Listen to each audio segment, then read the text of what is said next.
எல்லாருக்கும் வணக்கங்க. இப்போ நான் வந்து லைனிங் ப்ளவுஸ் தாங்க காலையிலங்காட்டி உட்காந்து ஜாக்கெட் தைச்சிட்டேன். இந்த லைனிங் ப்ளவுஸ் தைச்சா ஒருத்தருக்கு வந்து துணி கொஞ்சம் எக்ஸ்ட்ரா இருக்கும், ஆனால் மீந்துடல.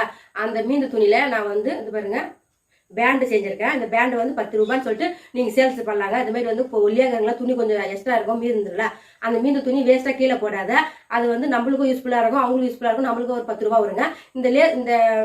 இந்த பேண்ட் எப்படி செய்யுதுன்னு சொல்லிட்டு நான் அதுக்கு முன்னாடி நிறைய வீடியோ அப்லோட் பண்ணியிருக்கேன். நிறைய பேர் பார்த்துருப்பீங்க. பார்க்காதவங்க கமெண்ட் பண்ணுங்க. நான் மறுபடியும் வந்து உங்களுக்கு பேண்ட் செஞ்சு காமிக்கிறேன். இந்த பேண்ட் செஞ்சதுக்கு நான் என்ன வாங்கிட்டு வந்தேங்க, இந்த மாரி வந்து எலாஸ்டிக் வாங்கிக்கோங்க. இது வந்து 1 மீட்டர் வந்து 3 ரூபாங்க.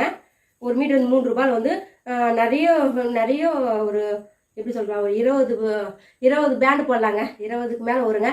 ஏன்னா 1லேருந்து ஒரு 5 சென்டிமீட்டர் 6 இன்ச்சு வகையில் இருக்கிறா போதுங்க. ஒரு பேண்டு சரிங்க. எலாஸ்டின்னு 5 போதுங்க.